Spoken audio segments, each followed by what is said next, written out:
in Sagittarius that's happening on Saturday, January 9th, about 1 o'clock in the afternoon, 1 or 2 o'clock in the afternoon Pacific time. This new moon happens in Sagittarius in Purva Ashada, Nakshatra. Purva Ashada is it's ruled by the god Apis, the god of the ocean. So it's a very devotional nakshatra. It's the devotional part of Sagittarius. Sagittarius is ruled by Jupiter, and it's the planet that connects us with higher vision and purpose. And this comes in the form of our beliefs. Of course, those beliefs give our life a purpose and a trajectory. And this fills us with hope and inspires us to, have our life be more than just tangled up in all the problems of the world. At least hopefully. Sometimes, even if it doesn't bring us, spiritual growth or religion or high beliefs, it at least gives us something like the desire to take care of our children and to perpetuate our family and to do those kinds of things. This is why, Jupiter is the karaka of children, because when someone has a child, immediately their life has a higher purpose, a higher sense of meaning, at least for those 15 to 20 years, right? And so what often happens is, let's say that a person isn't very religious or spiritual, they don't have a lot of beliefs, but they have a child, then all of a sudden, again, the child expands them and gives them that sense of inspiration and something to really live for, a sense of meaning.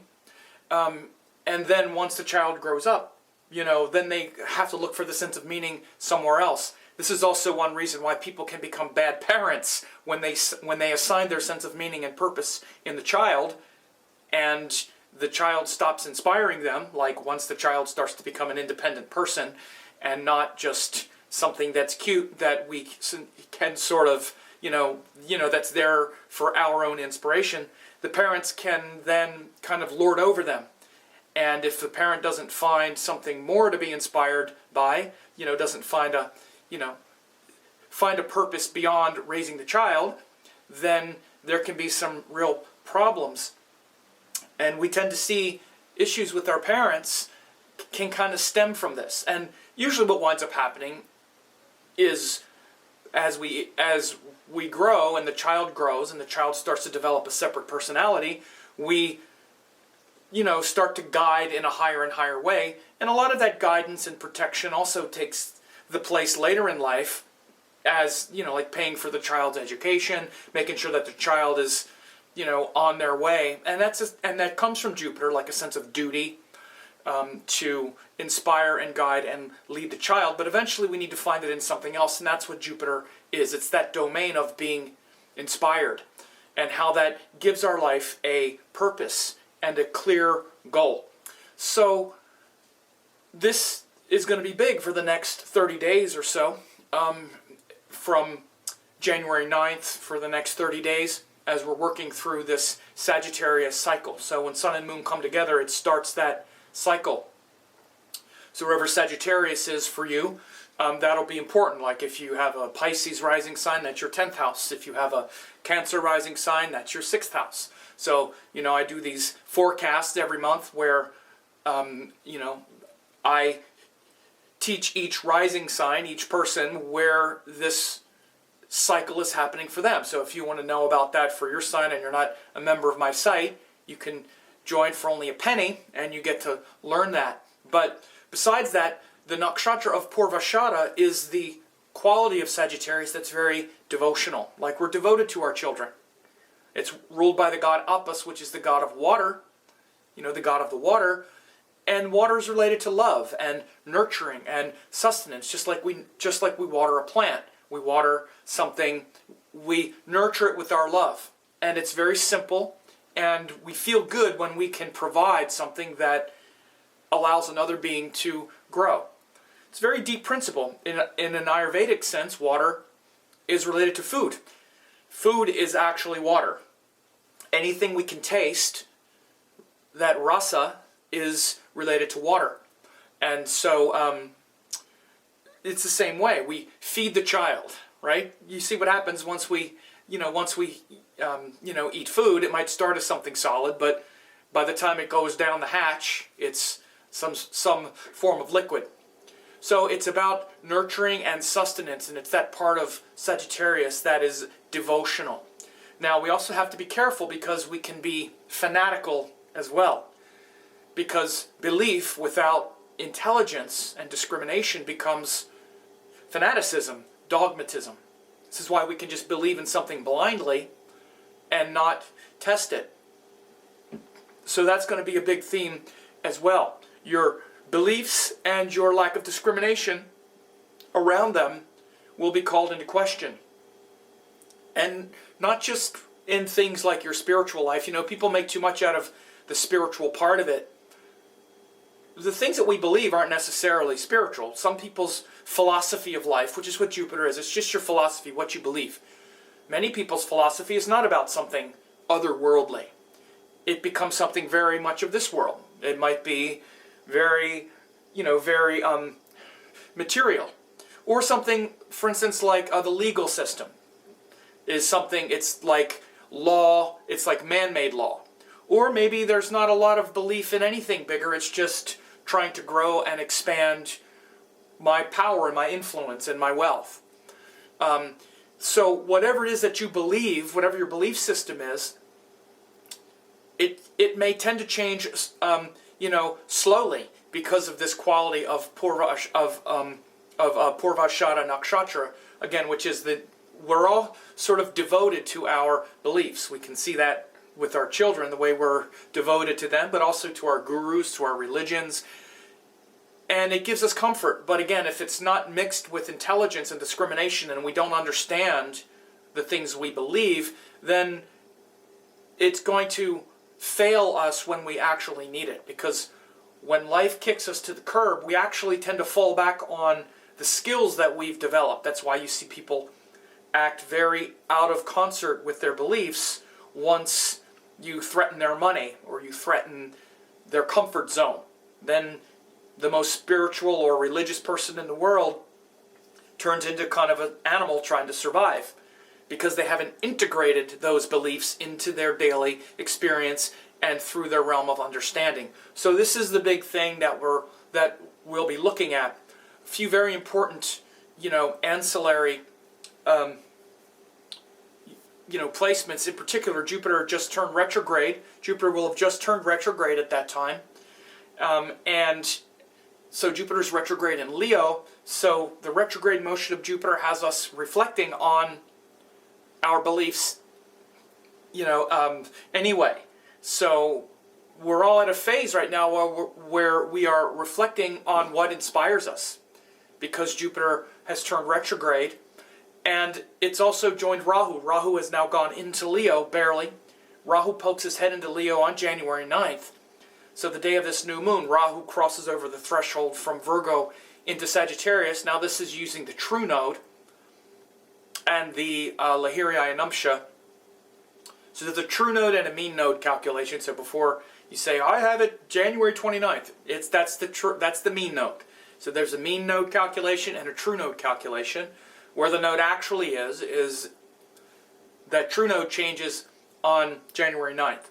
So we're going to have, this is a big transition. This new moon in Sagittarius, and Jupiter's just turned retrograde. Rahu has just gone into Leo where it's joined retrograde Jupiter. So we may see a lot of changing, a lot of shifts happening now in world affairs, in personal affairs. Of course, there's a lot of politics going on in the world right now. So many crazy things in the Middle East and in U.S. politics and the implications of all kinds of, shifts, shifting priorities around, domestic violence and immigrations and all kinds of things that are global, not just local.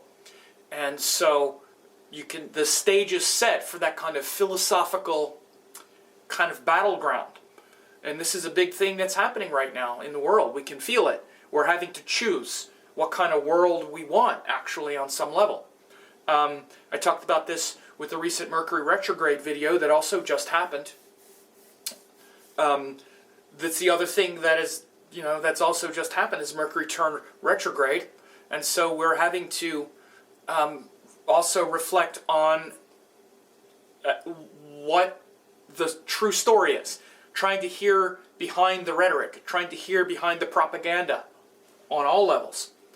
So both Mercury and Jupiter being retrograde is showing some confusion around the rhetoric, maybe some reversal of some policies and things that we've been hoping were true, but actually aren't. And, a sort of closing of the circle around some of these things that will take a while. Jupiter's going to be retrograde for about 4 months. Mercury's retrograde for about 3 weeks. But again, this is really about the initiation of this cycle with Sun and Moon in Sagittarius, where we're looking for hope. We're looking to be inspired. We're looking to be led. And this is why we fall victim at times and prey to propaganda. Not just externally. I'm not just talking about politicians or people, the government lying to us. They lie. We believe it because we want to believe it. And we lie to ourselves. And we want to stay in that comfort zone, like I said. And this is a big thing with Purva Ashada as well. So we want to believe. And we want to believe the thing that keeps us where we are. It's just a tendency. It's a natural tendency to have this inertia. Because it would be nice to have things just work out. And it would be easier if things just worked out. But we have to be vigilant now, and we're going to see some chaotic events start to reveal the truth. And more accountability very soon with this Jupiter-Rahu retrograde through Leo. We're also going to have Saturn's going to go retrograde not too far future, and also Mars. So that's coming. But these are the biggest things that are happening. The other thing that's very important that's happening at the same time, right around the exact same time, is Venus and Saturn are right next to each other in Scorpio in what's called a planetary war. Saturn is actually winning the war, at least according to the way I calculate it. There are other calculations I've always seen, like pretty much every time I've looked at planetary war and how it would manifest. I've seen where the planet in the lowest degree of ecliptic longitude defeats the one at the higher degree. There's many charts I have where I've seen that, and it pretty much always works. So you can do your own experiments with planetary war. There's also a rule that says Venus always wins the planetary war because it's brighter. Part of that is also written. There's ones that say that the planet in the higher degree wins the planetary war. Some say that it doesn't have to do with ecliptic longitude. It has to do with declination. There's a lot of ways. There's a lot of contradiction. So it's one of those things where you have to look yourself. But the planetary war happens when planets get within 1 degree of each other, and they get kind of lost in each other's rays. They kind of form one big star. At least that's the way it's said to be. But what happens in the sky, because the declination is not the same, is you'll often just see one right next to each other like this. It's said to be, in the classic sense, that the planetary war would be when they're actually right in the same level of declination as well. So I don't use that, but I do use the planetary war, Graha Yuddha it's also called, based on ecliptic longitude, and I've seen the planet at lower ecliptic longitude wins the war, and this is Saturn. So Saturn defeating Venus in the planetary war. It's just that day, but it's interesting that the new moon is happening at the time when Venus is defeated in the planetary war. It could very well show that the next month we could have a sort of detriment of diplomacy. Venus energy is very good for smoothing out diplomatic, tension. Venus wants to honor everyone's values and wishes, and being defeated by Saturn in planetary war in Scorpio, I'm not digging it too much as far as that's concerned. But the other thing that's happening is there's an exchange between Venus and Mars. Mars is in Libra, Venus is in Scorpio. So there's a lot of cooperation overall between those two areas of life. I say cooperation. Venus and Mars cooperation often is about battle and compromise. Compromise and then fight to get my, fight to reclaim my territory. Fight and then apologize. That's kind of when Mars is initiating the exchange, fight and then apologize. Venus is compromise too much and then fight and get mad because I gave in. So notice this dialogue is going on right now because of the exchange between Mars and Venus. So a lot of tricky energy going on, and it's going to keep going for a while. That Rahu Jupiter is going to be going back and forth until the end of the summer, until the middle of the summer, and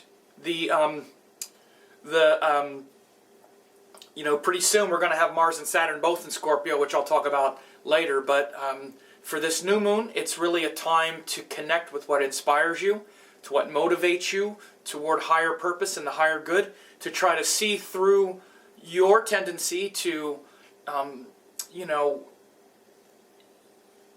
be preyed on by those who would use propaganda and distortion, both externally and internally, and to be devoted, yet to also use your discrimination, and to watch your language and how you speak and how you propagate and conflate and bloviate at times. I'll try to watch my bloviating for the next month. And with both Mercury and Jupiter retrograde, there's a lot of reflecting, because when planets go retrograde, they appear to be moving backwards in the sky. They're much bigger. I just saw Jupiter in the sky is very big right now, so you can look up and see that. It's going to get bigger, but it's still quite big. And this allows us to reflect on what those things represent. Mercury is to slow down and be more careful with our speech, be more accurate, be more interested in telling the truth rather than advancing our agenda or winning an argument or using language to just get what we want. Very manipulative. And Jupiter going retrograde makes us be actually, authentically inspired by things that are pure teachings, good teachings, not just things that comfort us, rather than just religion, which makes us feel good, but we're not so sure how it works. Finding things and finding the joy and the beauty in, pure teachings that really uplift and that really inspire. So there you go. I hope you have a good month. And again, if you want to see how this is going to affect your sign, for one penny you can get 14-day trial where you get daily forecasts, but you also get the forecast for this Sagittarius month for your sign. So you can go ahead and do that as well.